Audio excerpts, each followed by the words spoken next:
As you know, we are dealing with intersection of solids. Today we are going to discuss a problem based on two objects. The first object is a square prism and second object is a cylinder. So this second object cylinder is penetrated into the square prism. So this is the basic condition of the problem. A horizontal cylinder is penetrated into a vertical prism. Okay. So prism is a square prism. Now we will understand what are the resting positions of these two respective solids. So prism, square prism, it is standing vertically with its base edges equally inclined to VP.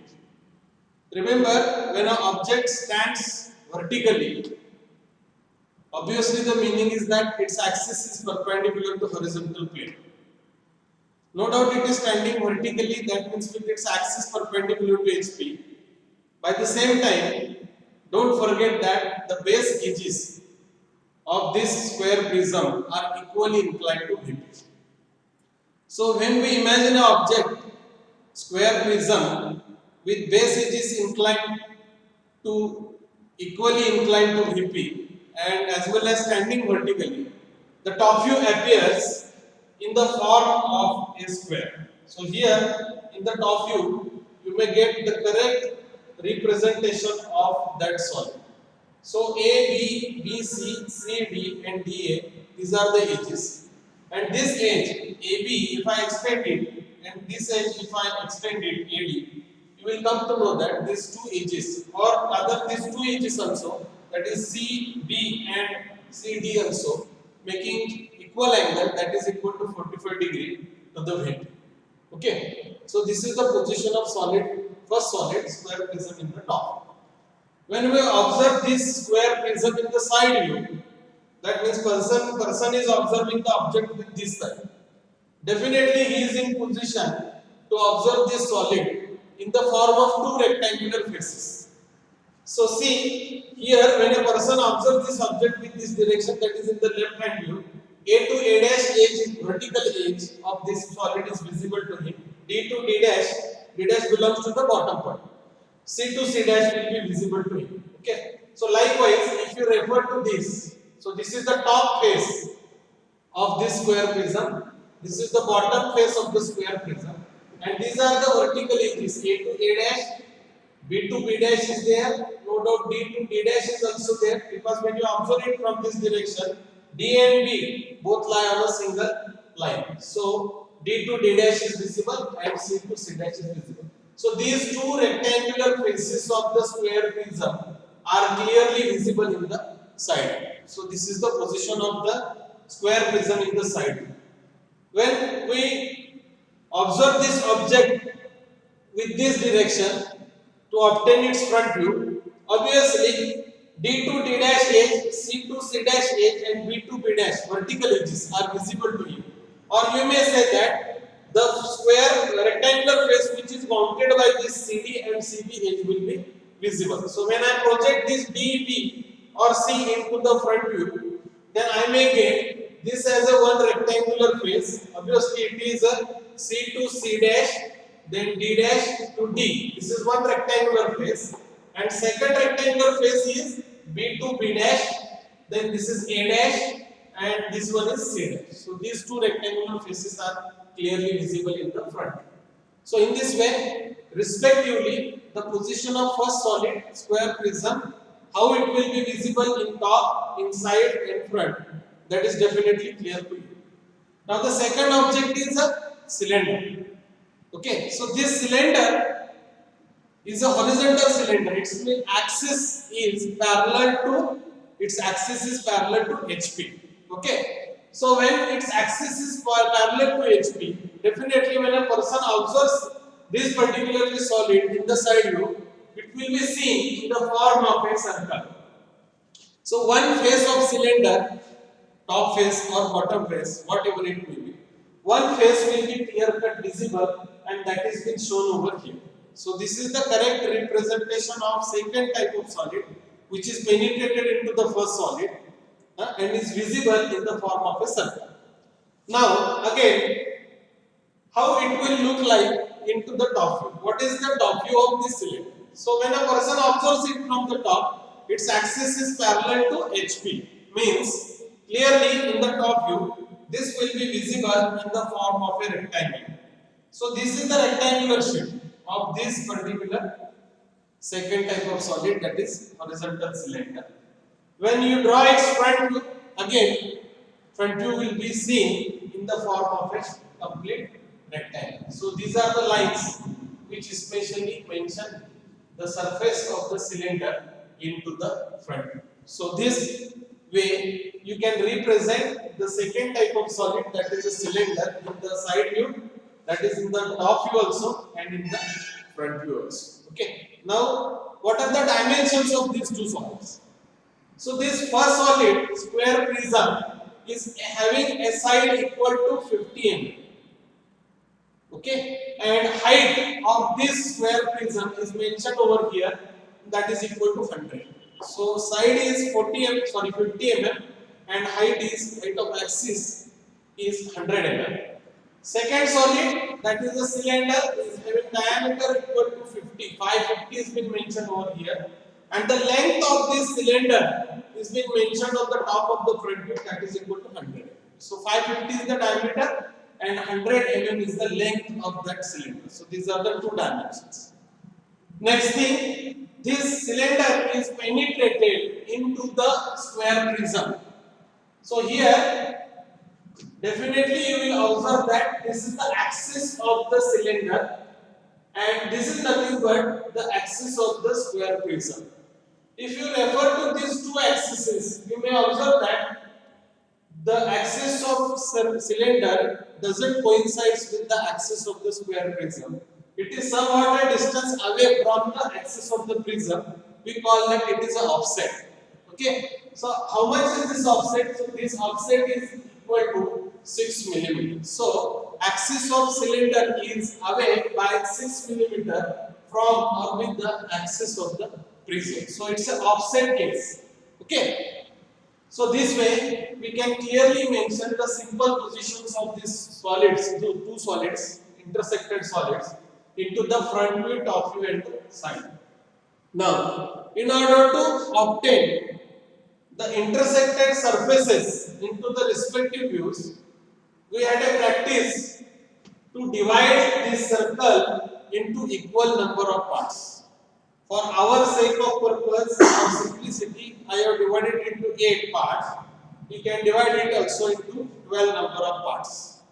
So these are the number of parts 1, 2, 3 up to 8 points. Okay. Now all over these 8 points are being transferred into the top view with the back projectors. So wherever 7 I will take a reference. So where you will get the different cutting points into the top view. Okay. So likewise, now we will start or we will proceed to obtain the different intersecting points into the top view. So refer this as a point first 1. Let us say start from 1. So from 1 you can refer to this projector 1 to 5. It comes over the center line. So here you may get 1 point. So this point I will call it as a point number P1. Okay. As well as this point you may get as a point number P5. So P1, P5 you will get on either one side. And similar with this line, here you may get 2 points, that is nothing but Q1 and Q5. Okay. So these 2 points you are going to get. P is on either side and for another side the reference point is Q. Now similarly 2 to 4 if you observe, you can refer to this back projector. Here you are going to get this intersecting point.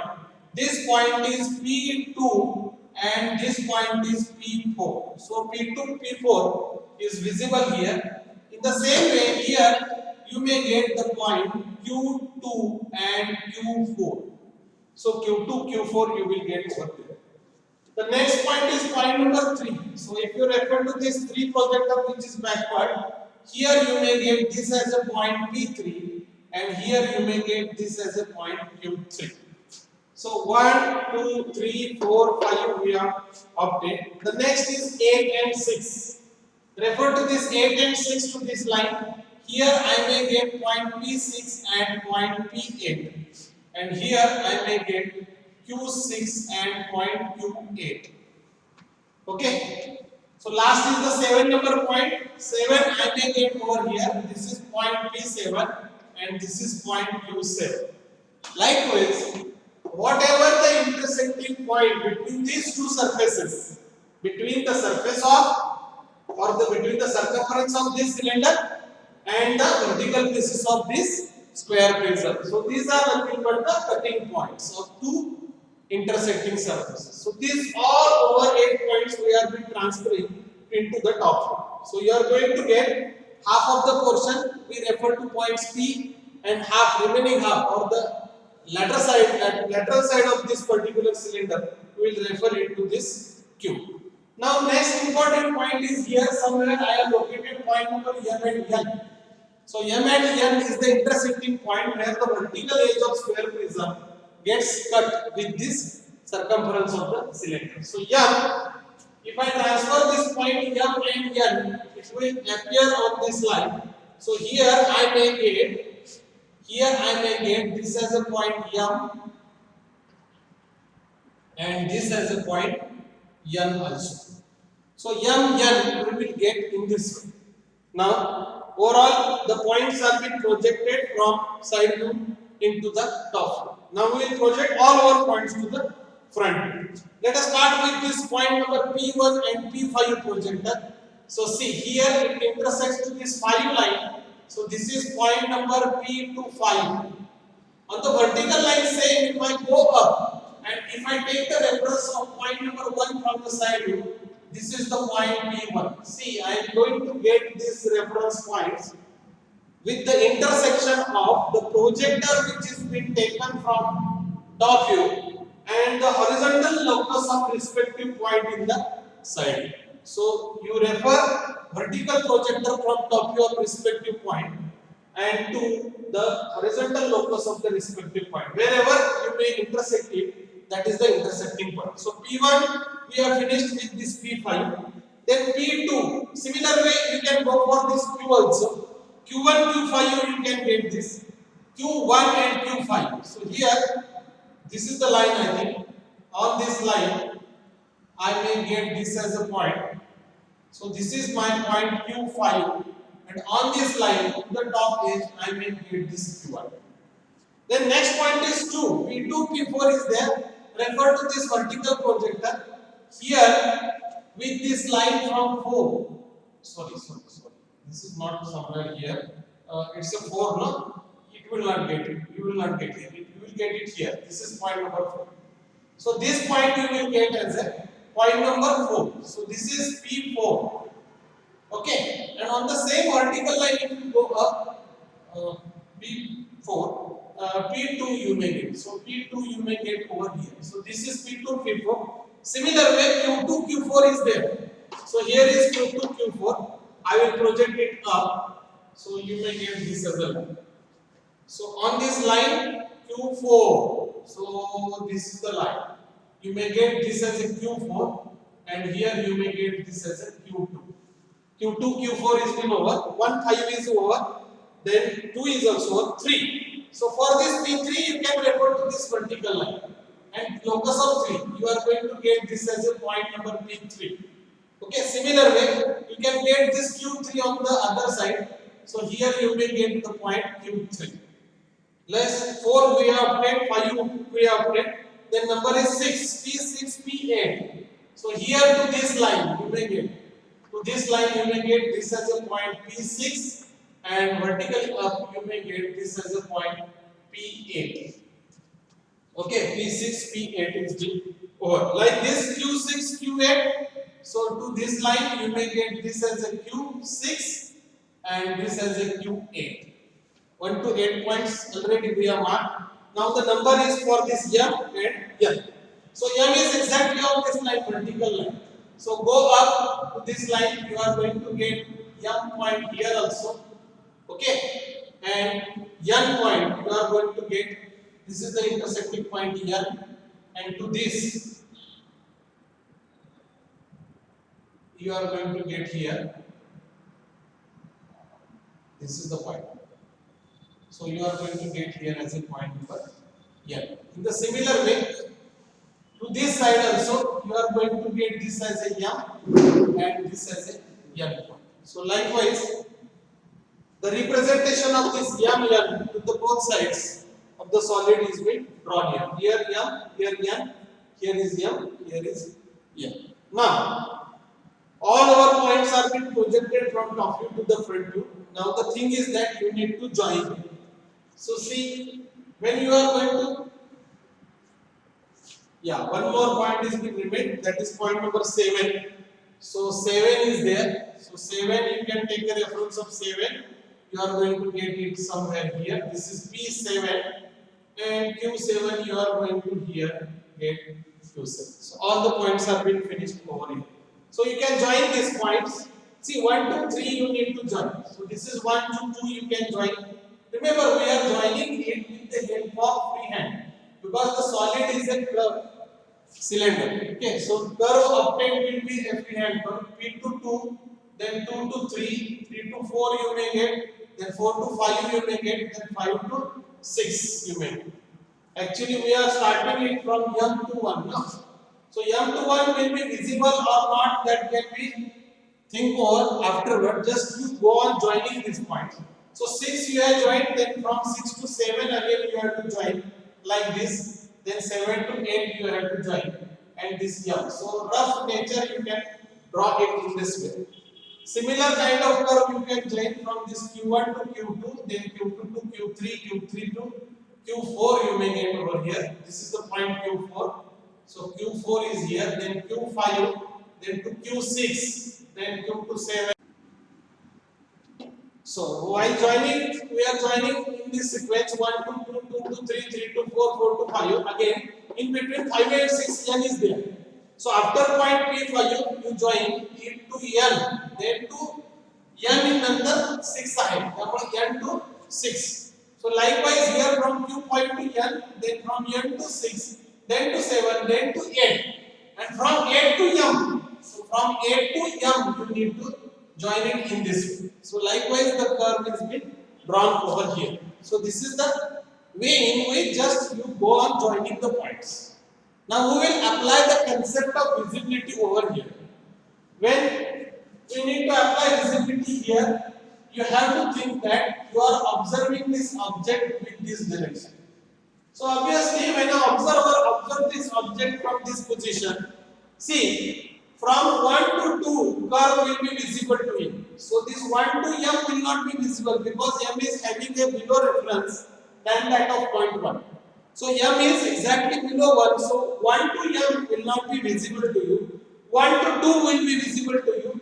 So in this way, you can join P1 to P2 with the help of continuous line. So this P1 to P2 is continuous because it is visible. Observer is observing it in this direction. 2 to 3 is visible. So from 2 to 3 it is visible, continuous line. Similarly, I will carry the process for 1 to Q2, 1 to Q2. Then for Q3 is joined. Then 3 to 4 obviously is visible. So from P3 to P4 it is visible. So Q3 to Q4, I will mention Q3 over here. This is Q3 point. So Q4 is visible. Then 4 to 5 obviously is visible. 4 to 5 up to this Q4 to Q5. Then P4 to P5 is visible. Now 5 is the bottommost point for this observer. So N is having a reference above this point 5. So N will not be visible. So from 5 to N, it will take a shape of dotted line. So up to this. So this line, instead of continuous line, it will appear with dotted. Then 5 to N will not be visible. Okay. Next point is N to 6. Obviously, if N is not visible after 5, from N to 6, it is not visible. So from N to 6, again it is dotted for Q also and for this P also. Okay. Then 6 to 7, not visible. Draw it with the help of dotted line. So this 6 to 7, obviously it is not visible. Dotted line. 7 to 8 is not visible again. 7 to 8. Not visible. From 7 to this 8, it is not visible. From 8 to M, not visible. Again 8 to M, this is not visible. Of course, this is not visible. This is the point M. This point is M. Then from M to 1, not visible. So M to 1, also it will appear in the form of a dotted line. So this is point P8. So this is dotted. This P8 also I will rub over it. And it is dotted. So this point is P8. So likewise, the visibility of object. Second thing is that cylinder which is penetrated inside. Obviously, inside portion of the cylinder is not visible. So it will appear in the form of a dotted line. So this is the representation of inside the cylinder. Okay? So this way you can complete. This is the front view of the object. This one is the top view of an object, and this is the thing but the left hand side view of this object. Okay, in the top, this has been penetrated. So here, this portion will be appearing in the form of a dotted line. So cylinder portion inside the square prism will appear in the form of a dotted line. So this is the correct solution of this problem. Thank you. Okay, so top view dotted, the surface of cylinder which is penetrated inside square prism, that is not visible, so it comes out to be dotted line. So this is one end. Another end is this much, only this much portion from Q3 to Q3. So this much very small portion is the portion belongs to the cylinder. So this portion is not visible. So it's a penetrated portion of cylinder. So this will appear as a dotted. Okay. So this is the correct solution of the problem. Thank you.